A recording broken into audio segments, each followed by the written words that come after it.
This is NDTV, and you're watching Classics.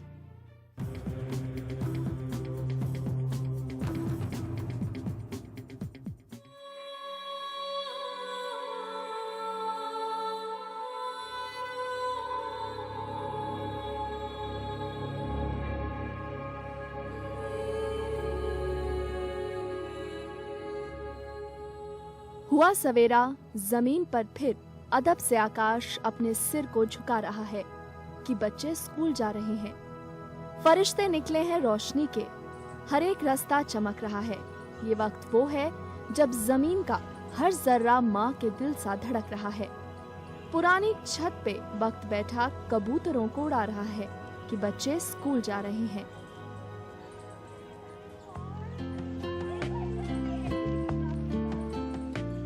लेकिन ये रोशनी के फरिश्ते स्कूलों में जाकर जैसे बुझ जाते हैं। उनके मासूम चेहरों पर शिकायत दिखती है, हिंसा दिखती है, तनाव दिखता है।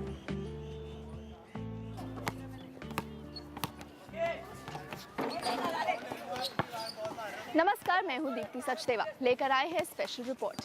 ये रिपोर्ट है जानलेवा इम्तिहान की। ये रिपोर्ट है नंबरों की होड़ में आज के दम तोड़ते बचपन की। ये रिपोर्ट है उस एजुकेशन सिस्टम की जो सिर्फ नंबरों के आधार पर बच्चों की प्रतिभा को आंकता है।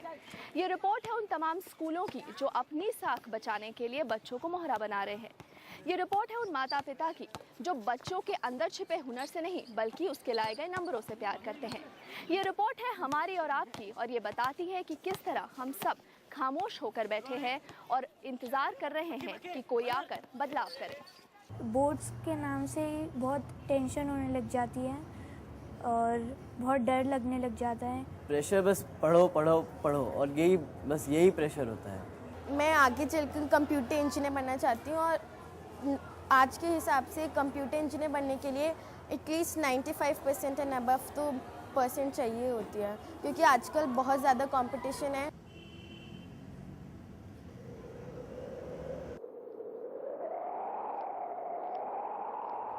अंकित की ये किताब कुछ कहना चाहती है, पर अफसोस ये कि समय रहते किसी ने पन्नों से निकलती ये आवाज नहीं सुनी। अगर सुनी होती तो आज ये तस्वीर कुछ अलग होती। अंकित पढ़ाई में कमजोर सही, पर शानदार फुटबॉलर था। लेकिन हमारी शिक्षा प्रणाली में फुटबॉल खेलने पर नंबर नहीं मिलते। अंकित पहले भी 2 बार 7वीं क्लास में फेल हो चुका था और इस बार भी पास होने की उम्मीद कम थी। माँ बाप ने कह रखा था कि अगर इस बार भी फेल हो गए तो जिंदगी में बहुत पीछे छूट जाओगे। हर पेरेंट्स बोलता है कि भाई पढ़ाई ठीक से करो, भाई आपके भविष्य के लिए वो है। तो इतना तो हर कोई बोलता है, अगर नहीं बोलेंगे तो फिर हम गलत हैं। लेकिन अंकित तो कुछ और ही सोचकर बैठा था। उसने बार बार जिंदगी की रेस में पिछड़ने की बजाय मौत की रेस में अव्वल आने की सोच ली थी। दिल्ली के आर.के. पुरम के अपने इसी घर में अंकित ने पास फेल के नियमों को ही हमेशा के लिए अलविदा कह दिया। जिस दुपट्टे से कभी उसकी माँ ने उसे प्यार का आंचल दिया था, उसी दुपट्टे से अंकित ने खुद को फांसी लगा ली।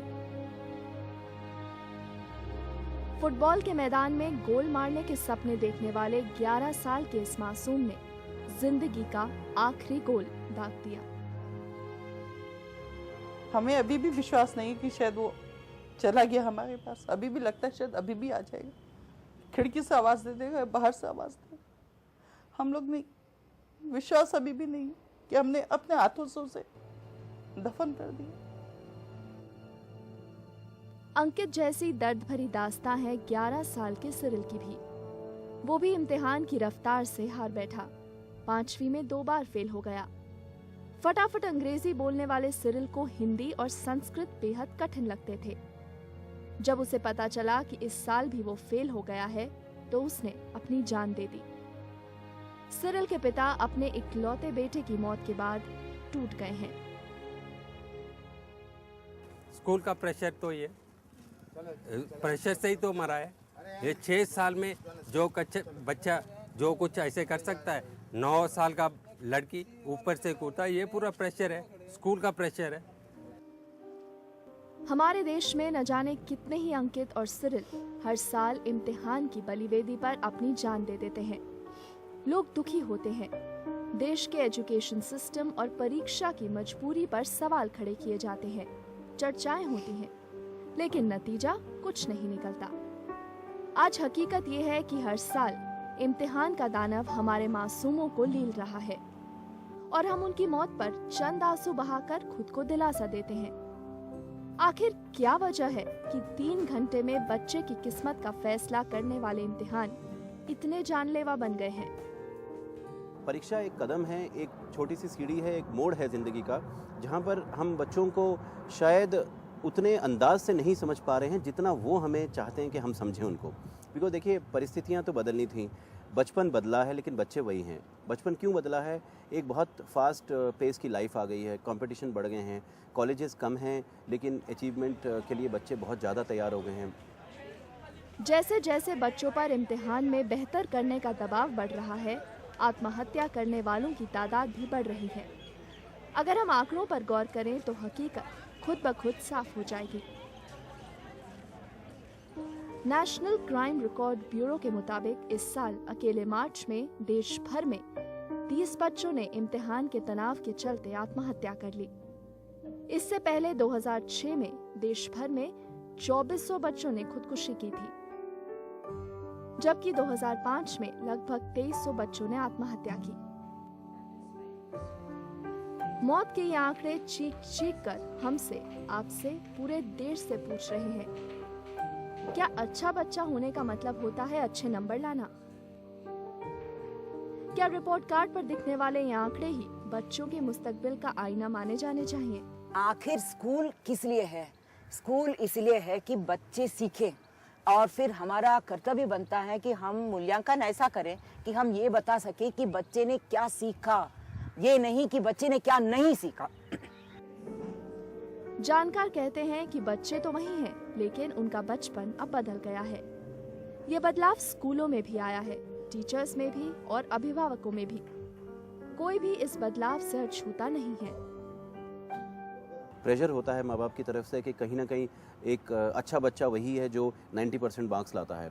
शायद स्कूलों का भी कहीं ना कहीं एक धारणा सी बन गई है कि जो बहुत ही सूक्ष्म बच्चे हैं, बहुत ही अच्छे बच्चे हैं, वो टॉपर बच्चे टाइप के होते हैं। ये जो एक धारणा जो सेट हो गई है माइंडसेट में, ये आम बच्चे पर ये इंप्रेशन डालती है कि परीक्षा मेरे लिए एक बहुत बड़ा मॉन्स्टर है, एक तरीके का डेमन जिसको कहते हैं, और इसको मैंने ठीक से पार नहीं किया तो मैं एक बेकार बच्चा हूँ, मैं कहीं पर कामयाब नहीं रहूँगा। आज नर्सरी में दाखिले के लिए बच्चे की योग्यता नहीं, माँ बाप की कमाई के बारे में पूछा जाता है। ये पूछा जाता है कि घर में कितनी और कौन कौन सी गाड़ियां हैं। आखिर स्कूलों को भी तो ऐसे माँ बाप चाहिए जो उनकी फीस दे सके। कड़ी कोशिशों और सिफारिशों के बाद अगर दाखिला मिल भी जाए तो अपने आप को खुशकिस्मत समझिए। लेकिन क्या वाकई में खुशकिस्मत है? इससे भी बढ़कर क्या आपका बच्चा खुद को खुशकिस्मत समझता है? वो जैसे जैसे बड़ा होता है, पढ़ाई और किताबों का बोझ बढ़ता जाता है, फिर इम्तिहान का डर और इसके बाद अच्छे नंबरों का डर। ये डर बच्चे को इस कदर तोड़ देता है कि उसकी मासूमियत, उसका भोलापन और उसका बचपन इस डर तले दब जाता है। लेकिन किसी को इसकी परवाह नहीं, फिर चाहे वो स्कूल हो, टीचर्स या उनके अपने माँ बाप। सबको मतलब है सिर्फ और सिर्फ अच्छे नंबर से। थोड़ा बहुत तो एग्जामिनेशन में स्ट्रेस होता ही है और लेना भी चाहिए। इस एज में नहीं लेंगे तो कब लेंगे? Specially for the board exam थोड़ा बहुत तो स्ट्रेस लेना पड़ता है। काफ़ी चेंजेस आए हैं। दुनिया भर के शिक्षा शास्त्री मानते हैं कि शिक्षा थोपी नहीं जानी चाहिए। शिक्षा का मकसद बच्चों के भीतर बैठे डर को मिटाना भी है। ये सच है कि बच्चों में एक दूसरे से आगे निकलने की होड़ होती है, लेकिन इस होड़ को उस अंधेरे मोड़ तक ले जाना सही नहीं है जहां बच्चे हाँफ कर गिर जाएं। हम अपने सपने, हम अपनी तमन्नाएं, अपनी अभिलाषाएं बच्चों के कंधों पे सौंपते जा रहे हैं। ये उनके लिए तनाव बन रहा है। इस तनाव को हमें पहले बचाना होगा, कहने के लिए कि परिवार और स्कूलिंग सिस्टम यानी कि टीचर्स और पेरेंट्स भी अपने स्ट्रेस को पहले मैनेज करें।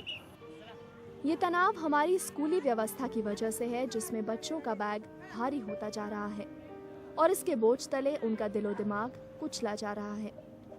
किसी ने कहा था कि एक स्कूल खुलेगा तो 100 जेलें बंद होंगी। बीते 50 साल में ऐसा कोई स्कूल हम नहीं खोल पाए, उल्टे स्कूलों को बच्चों की जेल में बदल डाला। This is that whole factory model of education कि आप शुरू से उसको टाइट करते जाओ, मोल्ड करते जाओ तो एक जैसा हम चाह रहे हैं वैसा कठपुतली बनेगा। इंसान ऐसा नहीं होता है और इसी एफर्ट के खिलाफ बच्चे आवाज उठा नहीं सकते, अपनी जान दे रहे।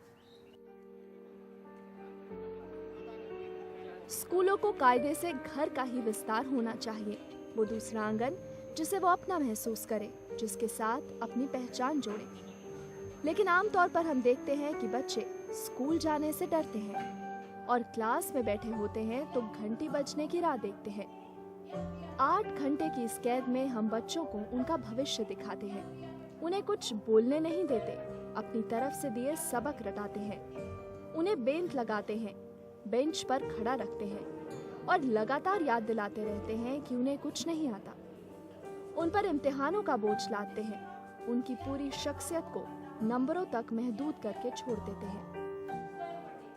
बच्चे से उनकी बचपन छीना जा रहा है, बच्चे को बच्चा रहने नहीं दे रहे हैं। और कई बार हम क्लासेस में ये भी कहते हैं कि बाल मजदूरी कौन है। अगर आपको डेफिनेशन देना है तो एक बच्चा जो 6 बजे उठ के 2 घंटे पढ़ रहा है, रट रहा है, उसके बाद स्कूल जा रहा है, फिर वहाँ रट रहा है, फिर आके कोचिंग सेंटर जा रहा है, वहाँ रट रहा है, वो भी एक किस्म का बाल मजदूरी है।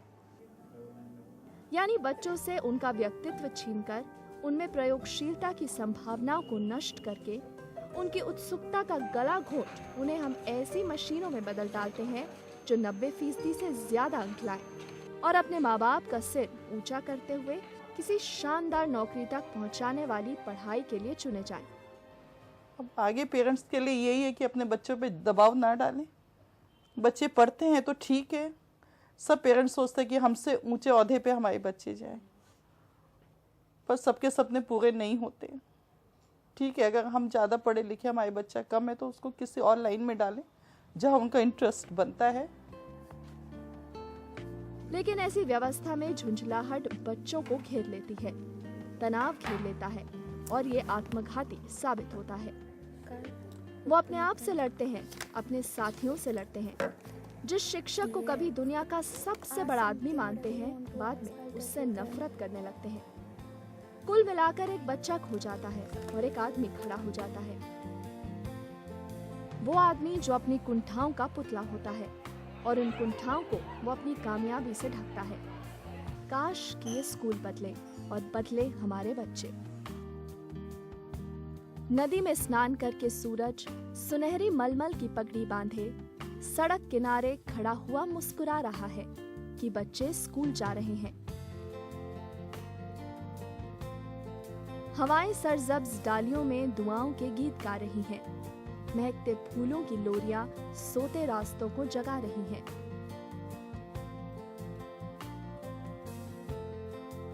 घनेरा पीपल गली के कोने से हाथ अपने हिला रहा है कि बच्चे स्कूल जा रहे हैं। इम्तिहान के खौफ ने बच्चों को बदल दिया है, उनके बचपन को बदल दिया है। जो बचपन खुले आकाश में उड़ना चाहता है, जो बचपन स्कूल जाकर शरारत करना चाहता है, तो आखिरकार कैसे हम इन बच्चों को इनका बचपन लौटा सकते हैं और कैसे इम्तिहान से जुड़ा खौफ कम कर सकते हैं, देखेंगे एक छोटे से ब्रेक के बाद।